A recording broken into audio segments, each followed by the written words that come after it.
We are now live. I always just do a double check to make sure that we are actually in the Facebook group because Zoom doesn't do a particularly good. We are.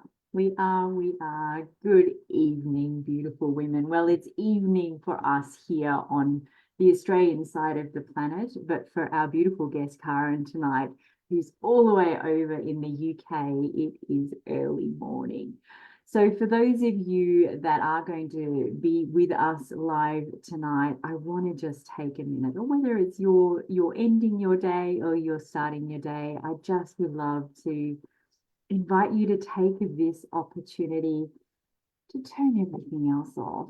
Just relax and lean in. We've got a beautiful story to share with you tonight, and I always love to just remind, inspire, ask that we hold space for the stories for our blossoming women. It is an art and a gift to hold space for other women's stories. And as we lean in, we always learn so much about ourselves, but also so much about other people. And this is how we make beautiful connections. And who knows where those connections will go.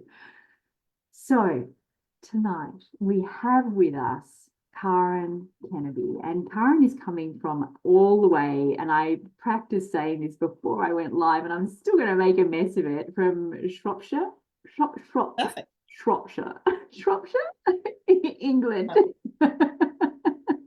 Karen, please save me. Say it properly.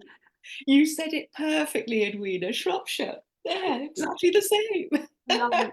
I love it. It's about 4 hours from London, which just gives us a little picture in our minds. And I know I saw a video that you did the other day, or I think you've had snow, which is quite extraordinary because we've been melting over here. So completely opposite seasons.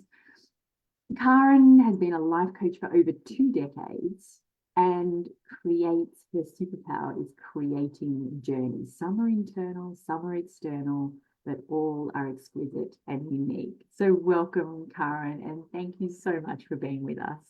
Oh, thank you, Edwina. Thank you for inviting me. It's an absolute joy. I've been tuning in to your videos since we connected a couple of weeks ago, and being able to watch you in those beautiful green rolling hills and the rivers, and I just want to melt into that video and be with you in that space. It looks like a truly magical space to live. How long have you been there, Karen? Not long at all. I moved up here at the end of last year. I was living just south of London, and my parents had lived here for over 40 years. Mm. And so I was very used to visiting. But both my parents passed last year, or just dad just into the previous year. And a lot of things changed for me. Yeah. In fact, everything changed for me.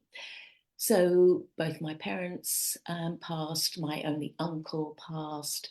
I decided to lovingly separate from my husband, Wow. who has gone back to the States. And I decided to up sticks and move up here. Wow. So everything has changed.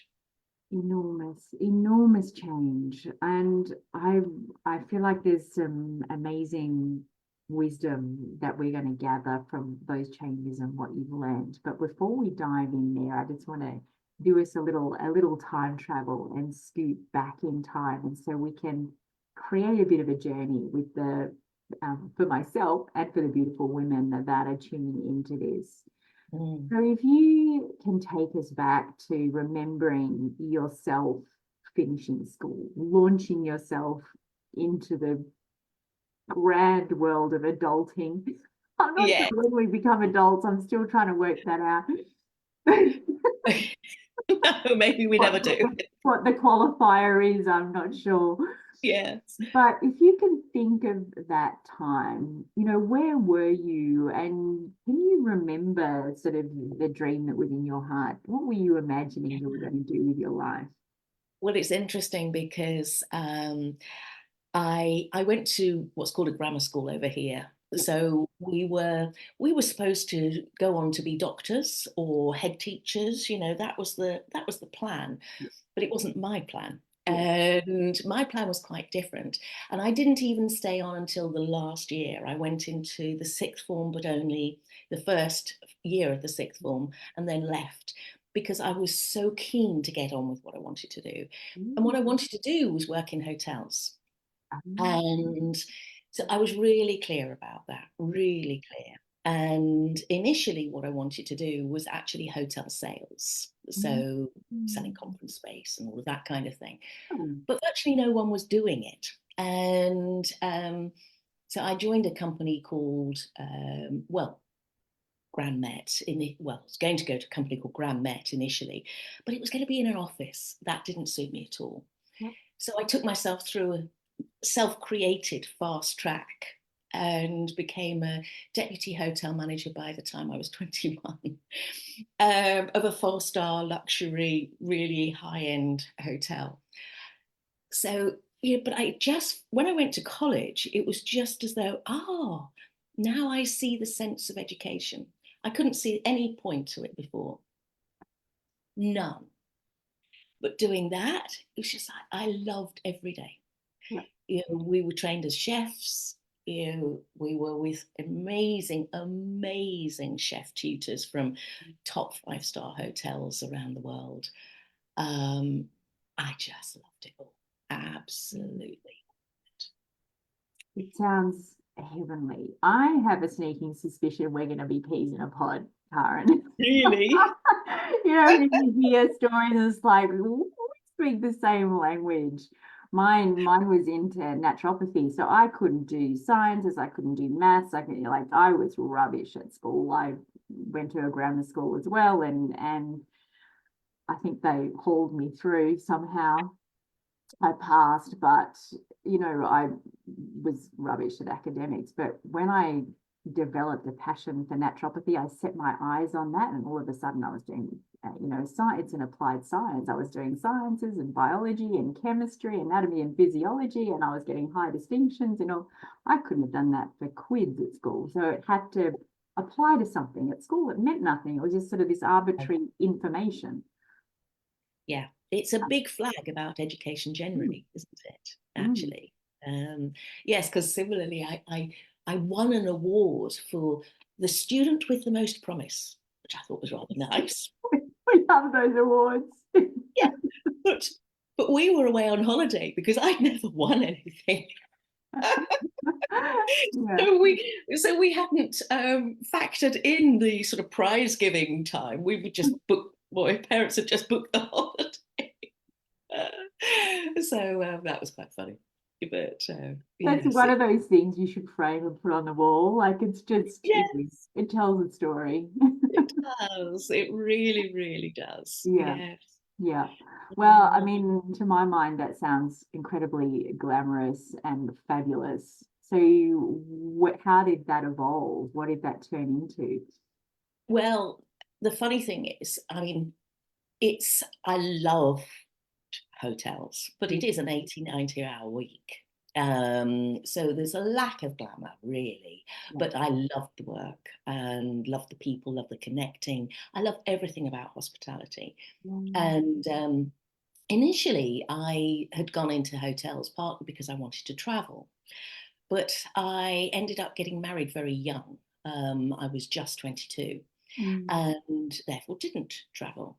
But I did stay in this field. So I then went from operational hotel management into hotel sales management, selling to corporates and booking groups and conferences and all of this kind of thing.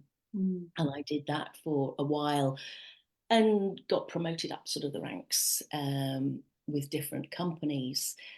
And then when I left to have my son, went on maternity leave to have my son when I was very late 20s, I knew that when I came back, I wanted to start my own business. I mm, was really clear about that. And I think part of that was influenced by the fact that my dad worked for himself. and he had worked from home. He'd never built a company. He'd worked from home himself. Once or twice he would have one person working with him. And I just loved that. I loved that he was there. And I wanted to create that kind of environment for myself. Yeah.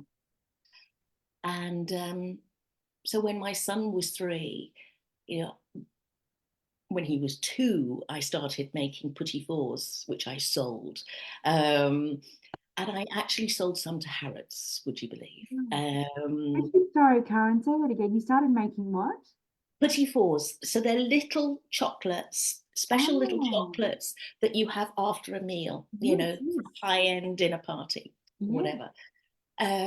Yes, and actually sold some into Harrods once, anyway, which was rather fun. But then when he was 3, I was ready to really sort of get into creating something. And that's when I started my event management company. Right. And this is a long time ago, you know. So my son's 40 this year.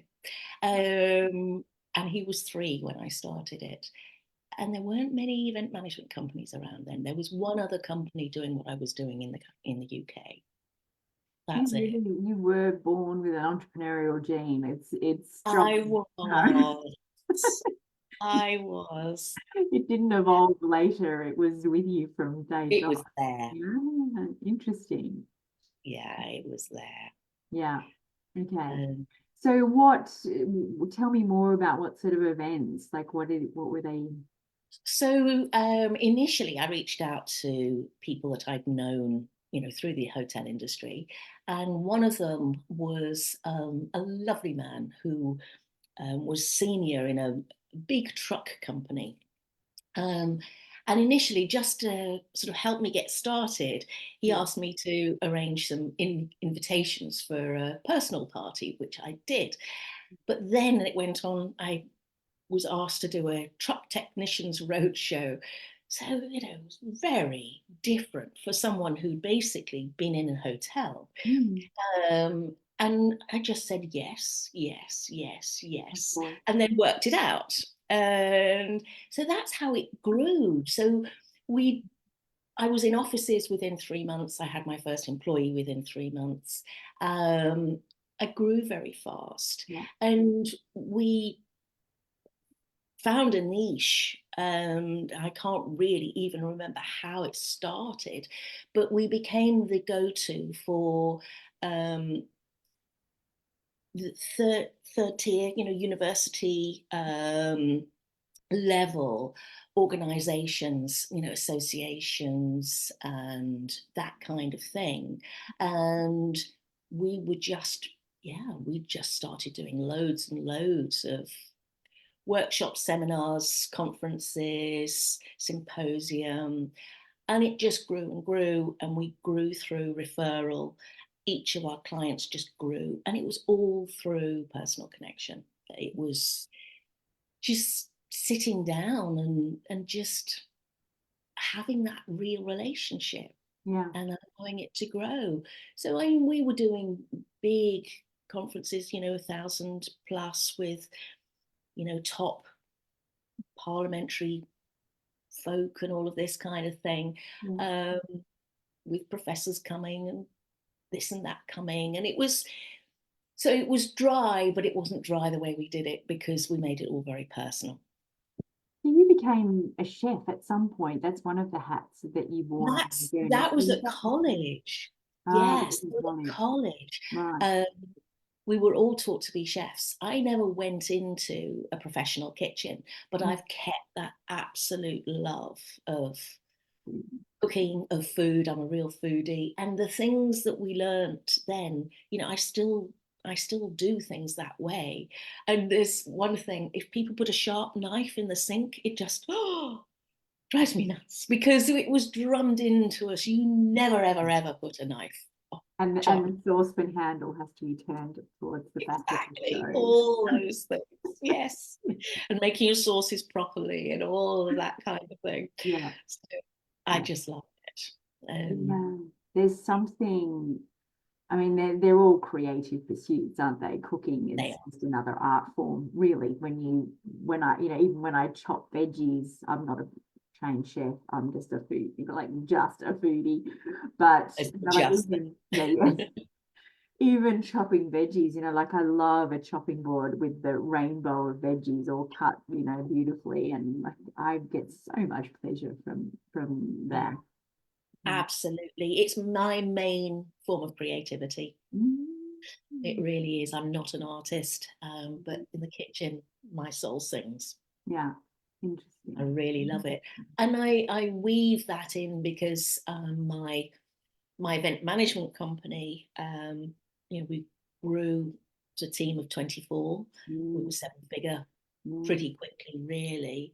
Um, and I had it for 21 years. It's mm. a long time. It's a long, long time. And it went through a lot of changes. Um, but I fell out of love with it the last few Yeah. years. Things changed. And eventually, sadly, it went bankrupt. Well, I went bankrupt. The business went down. I went bankrupt. Wow. Um, but you come back. You come Yeah. back stronger. Yeah. And now I help a lot of my clients who want to build businesses. I help them to see the different stages and spot things and pay attention to the signs Yeah. because I didn't pay attention to the signs. It's a very common story, Yeah, unfortunately. And I think it's part of, I mean, we can go back to that whole schooling conversation, which is becoming a bit of a running thread in this series. But it's right. one of the fundamental things that just isn't taught. No. Financial literacy Yeah.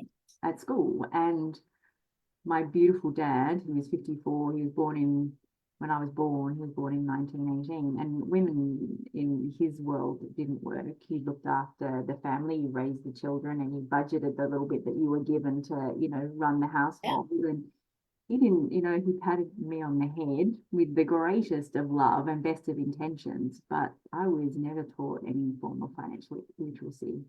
No. No. Mm, I wasn't. My mum was very good at managing the budget. My mum didn't work either. mm, She supported dad, but she didn't work outside the home either. And but it's funny actually, since she passed, I found some of her notebooks, everything meticulously yeah, written down, yep. um, going back decades and decades. And they were both in their 90s when they passed last year. Dad was 97, mum was 92. So, yeah, Yeah. old years. So 2 decades as a life coach. There's a story between event management and life coaching and going bankrupt, and like there's a lot in there, and it's one day hopefully you'll write a book because I think it sounds fascinating. But what's the journey from this extraordinary event management company to life coaching? Well, there was some overlap. So at the time when I was starting to struggle with the business, I went to a life coach and I had one session with her, and she said, "You need to go to Tony Robbins UPW," which I did. I then did the whole of Tony Robbins academy. Can't remember what it's called now. And I was left with this yawning gap at the end. It's just like, no, no, there's something missing. Yeah. And I started going to the Yes Group meetings afterwards, which is the people that have been to Tony Robbins things. And there was a speaker there one time who just seemed to speak in riddles. And but there was something about him, and I spoke to him afterwards with my friend, and ended up less than a week later on probably the most profound personal development retreat I've ever done. It cost the most I'd ever spent, and I was away for 10 days, and it was completely life changing, Yeah. completely life changing. And what it did was make me realize the power. I mean, Tony Robbins talks about the power of personal transformation. Um, And it just made me realize it. And so I just went on and just carried on and became a life coach myself, because that's where I could see the differences, Mhm. and the differences have made to me. And I think this is how a lot of people start in life coaching. They've experienced the difference themselves, and so they want to share it. And initially, I was focusing on food and well-being and healthy, sustainable eating and weight loss, which was 80% mindset. But I knew all the nutritional stuff as well. I was so evangelical about the whole thing, it's a bit too much, I think, probably, but I think, again, when we start and we find something that works, we just want everyone to have it, don't we? Absolutely. And they don't all want it. It's really strange. Another parallel in our story, because when I came to the Really? online world with my naturopathic and functional nutrition background, I was like, I was going to change the world. I was going to teach everyone how to eat. And it was like, why isn't everybody listening to Yes, I know. It's disappointing, isn't it? Yeah. And so, eventually what I realized, and I think this was about 2017, I realized I'm just going to pull everything together. So, the event management experience, the life coaching, my love of travel, my being a foodie, I brought it all together under a banner of unique and exquisite journeys, and started taking small groups of women on exquisite journeys to places kind of beyond the bucket list. So, for example, we went to, I've taken a few groups now, to Marrakesh, to the High Atlas Mountains, to a place called the Valley of the Roses. And we go during rose harvest, Oh, and they're hedgerow roses. So you're literally seeing the women all the way round and going round. And then the collection of the roses and the pressing. And on one of the visits, we actually rolled in the rose petals that had been collected. And we were all giggly, we were all high, because, of course, we were releasing all of that yeah. perfume. So we were heady with it. It was amazing. And then we stayed in a luxury camp in the Sahara and did camel trekking, and we did hot air ballooning over Marrakesh and the mountains outside Marrakesh, did foodie tours. So I don't, I love doing things that are a bit different. And so I love opening people's eyes to the world and that sense of wonder and awe, and the transformational effect that that has, and the conversations that people have. And I love that, the groups that come, women who would never have chosen to meet up get to have conversations and start to really understand one another. Yeah. For example, I had the widow of a Labour peer, so a Labour lord, so very left wing, very, very left wing, lovely lady, older lady, and a friend of mine from Qatar. I've lived in Qatar, who married to a Qatari, lot of wealth, Yeah. quite right wing. And the two of them would never have met, not in a million years. Yeah. Initially poles apart, and they are now best buddies. Yeah. They started to understand. So it's changing perceptions as well. Yeah. I just love it. And so, doing things like that. And I love everything I do is small group. I love that Yeah. aspect. And then I COVID came.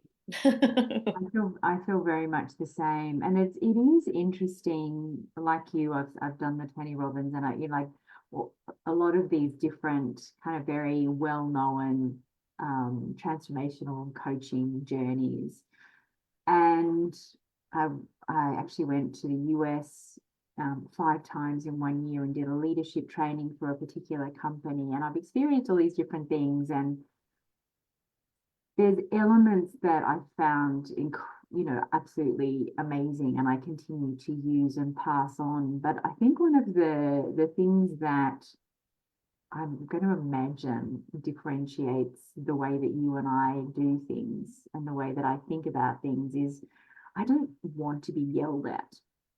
I don't want to punch boards and break things open, and I don't want to walk on hot coals. And it's that's not me. When I No. think about the way that I want to transform, and it's been my transformational journey over years, and the way that I like to support women, it's like a gentle unfurling. It doesn't, Yes. we don't need a 2 before across the head. No, I agree. And I I think agree. that's a very masculine, which is great. We're not supposed to do things the same way. And we're not No. supposed to do things the same way when we're 30 to when we're 50 and so on. It's different. But the way that I teach and I coach, the way that I like to do things, and it's just a series of contemplations, and it's like trying things on, and there's a releasing of beliefs and messaging, but it doesn't happen in 5 minutes. That's, I think that this is the space that I love being in. It's these Yes. contemplations that are conversations of learning, and it's just something will land, and it's like the petals just unfurl a bit further. Yes. Oh, can feel that. Can feel that. It's beautiful. Absolutely beautiful. And It's like watching a nature grow or a garden grow. It's like if there's, I feel like you plant the beautiful oak tree and there's all the different stages, and then eventually it becomes this magnificent 100-year-old specimen, and none of it is just sudden or abrupt, or it's just a strength that grows. And that's how I see myself and women like you. It's just this strength that grows over time. absolutely, absolutely. And With it's plenty of scars. I'll just throw that in there.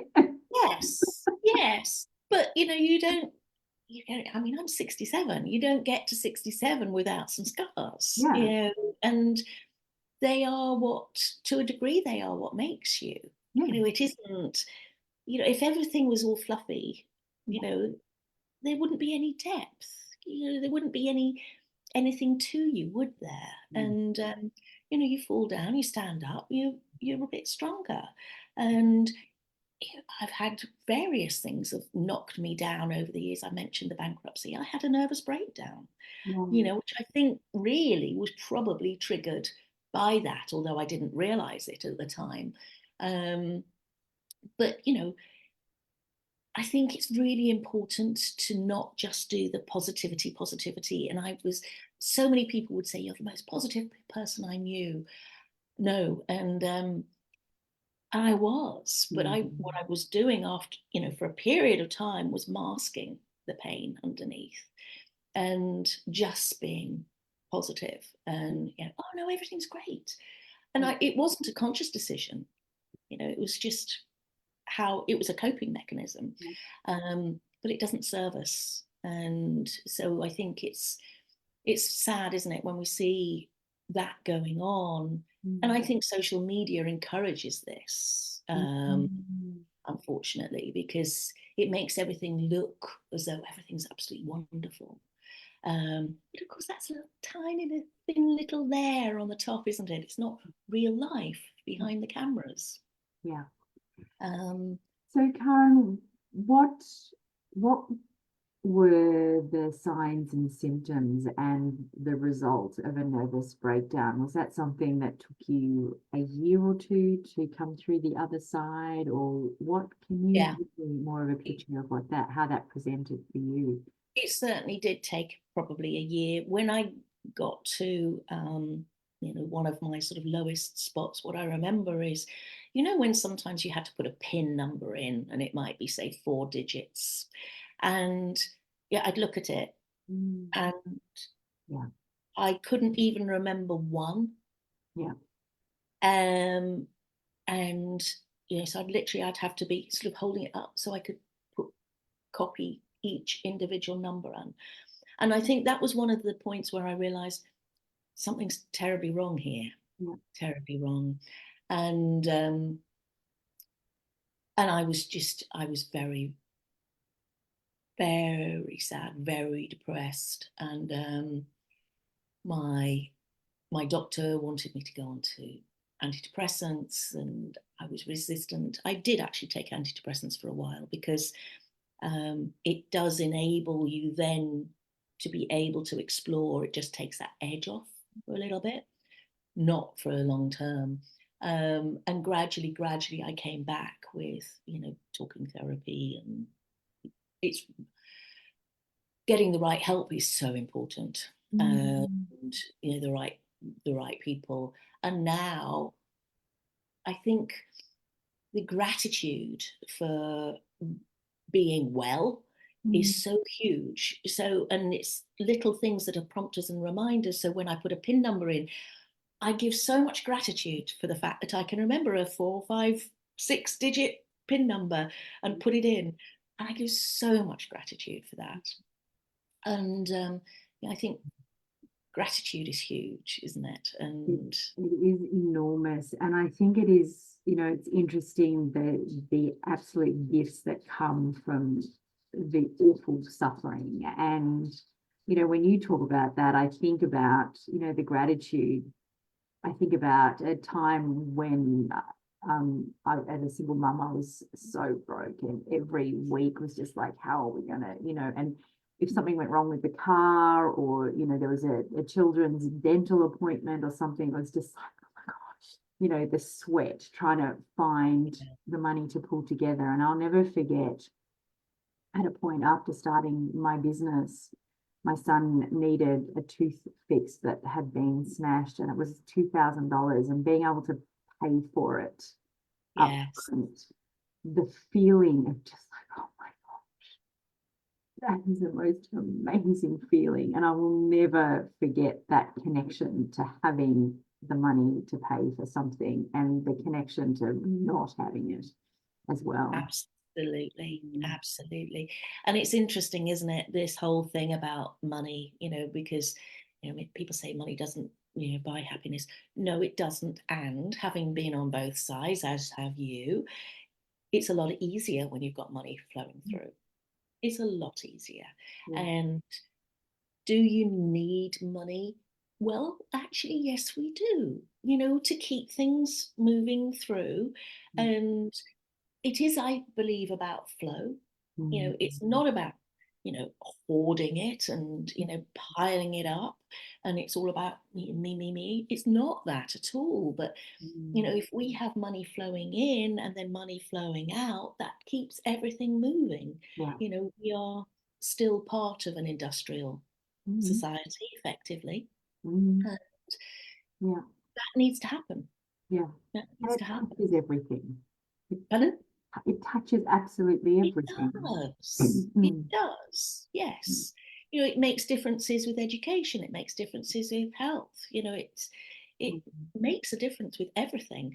And, whatever the ethics or morals around that, it's just a fact.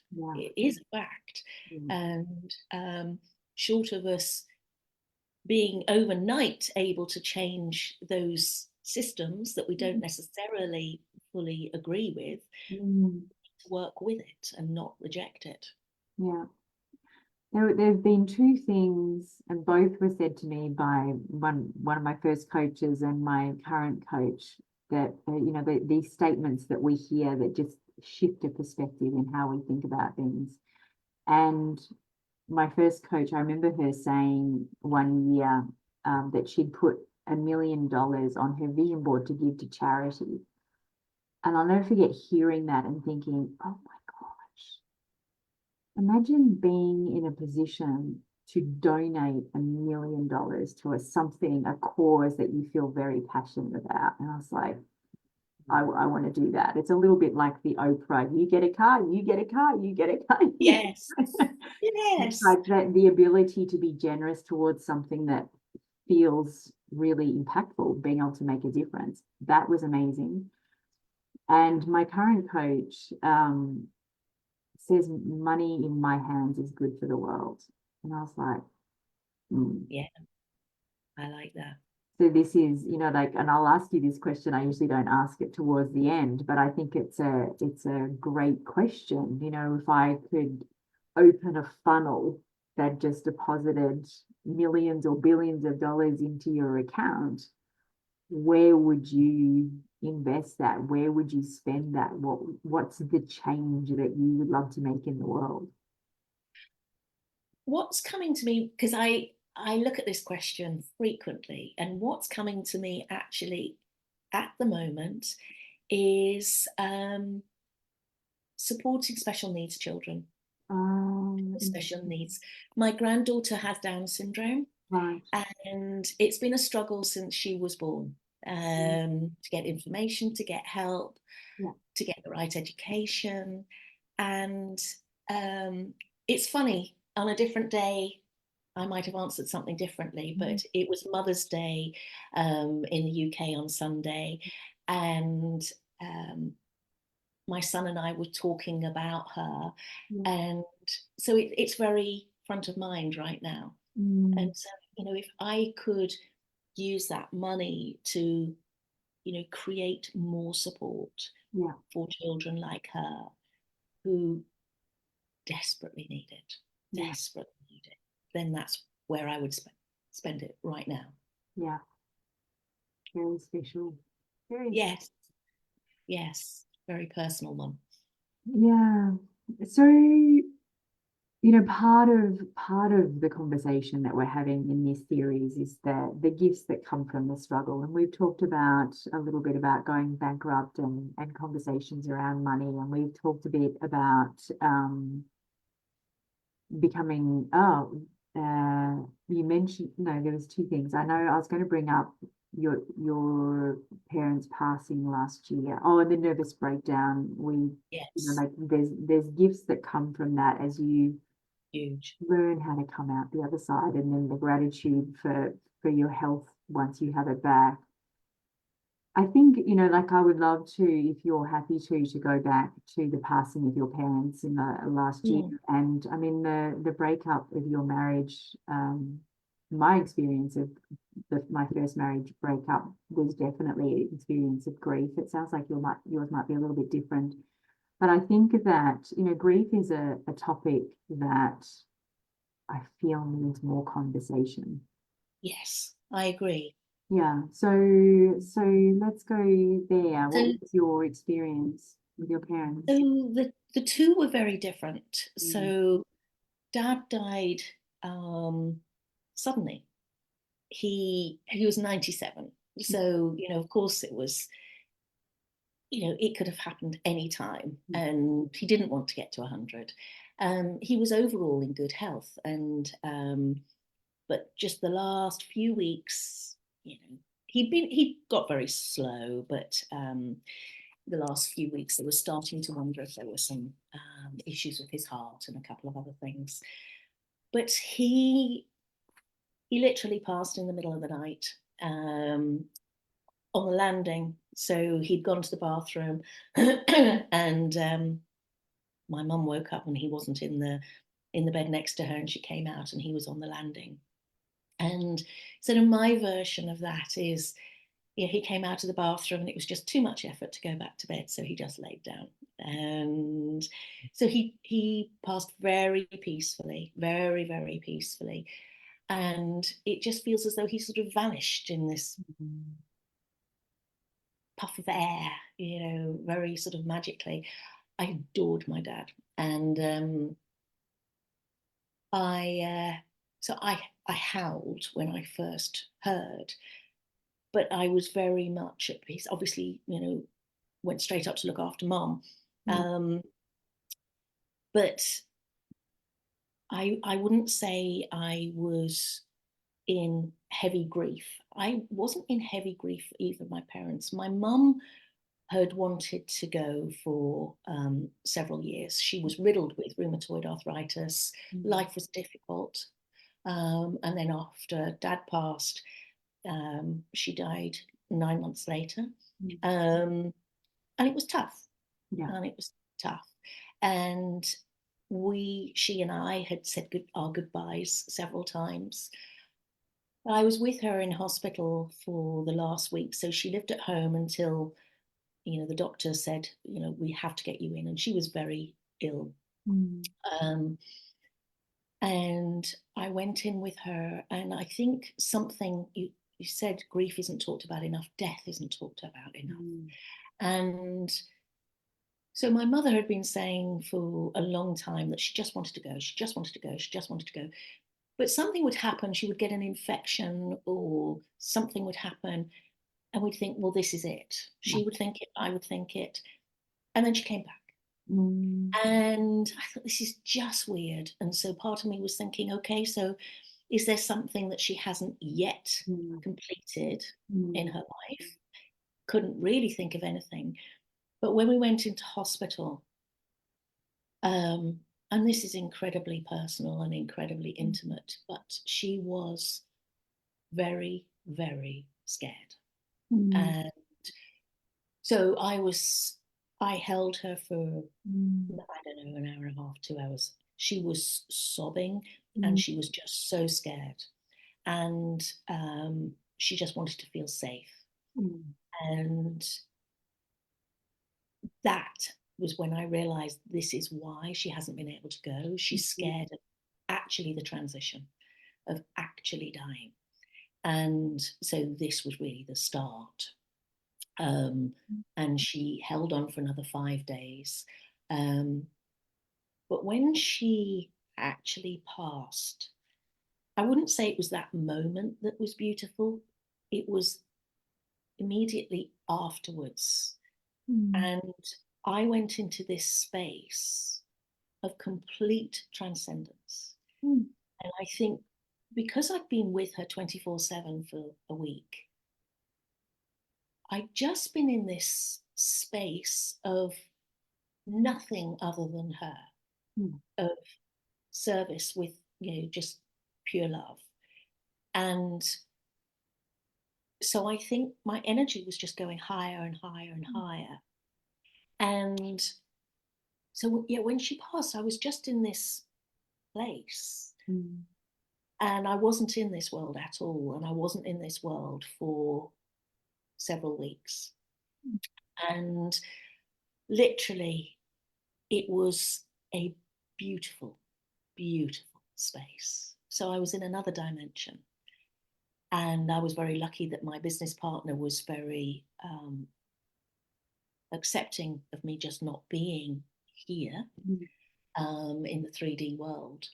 And yeah, I said, I'm really not sure I want to come back. And he said, you have a choice. You don't have to come back. And gradually I was sort of coming back in and then coming back out and staying in this place of light and beauty and looking down and thinking, why on earth would I want to go back to that?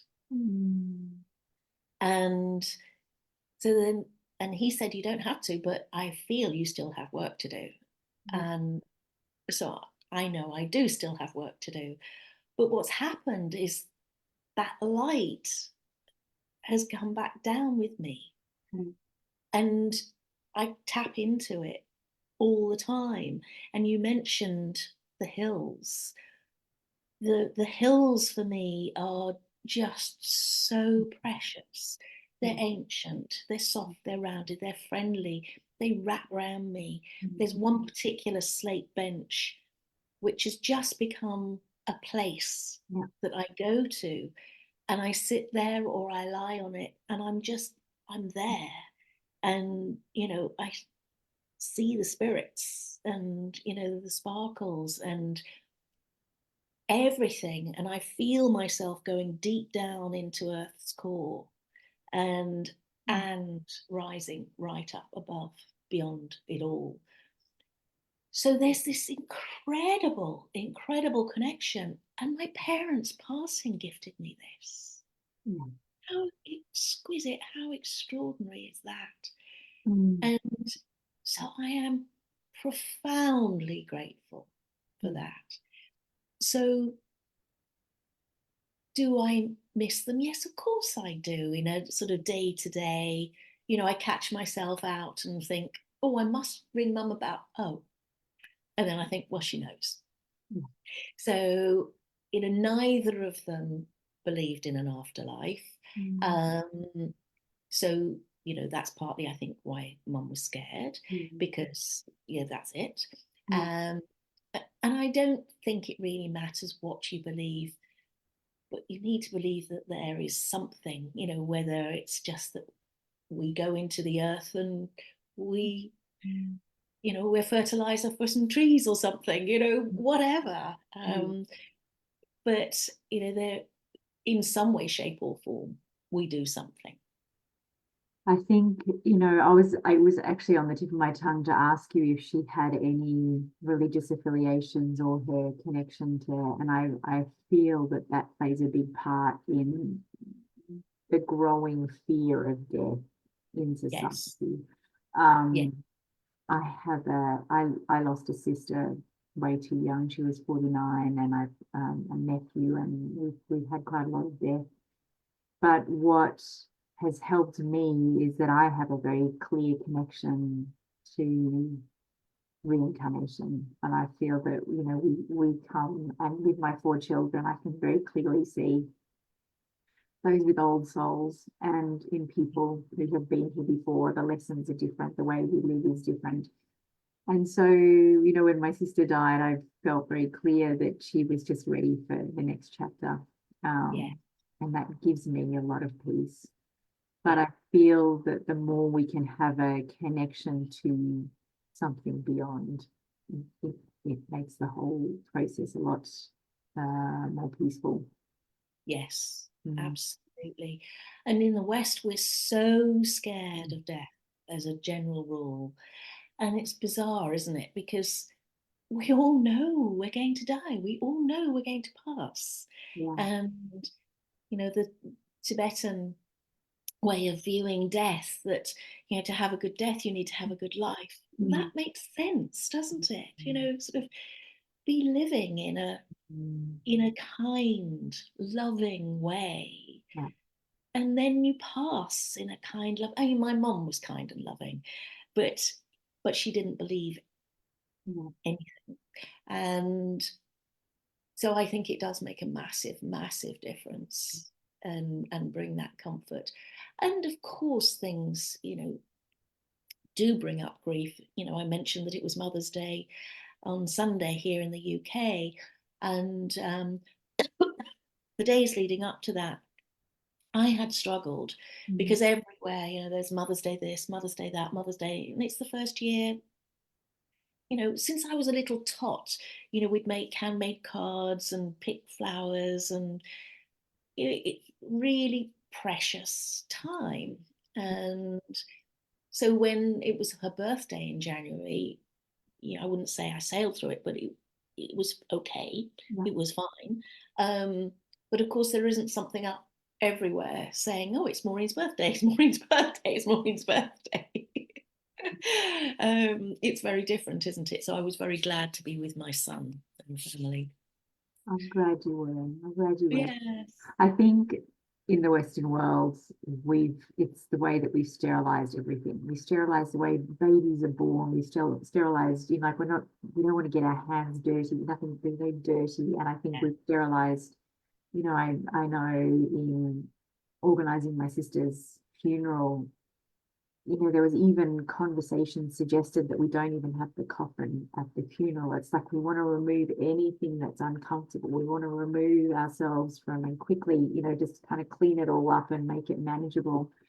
And I think sadly, in doing this, we have created such a disconnection from the natural way of birthing and dying, and Yes.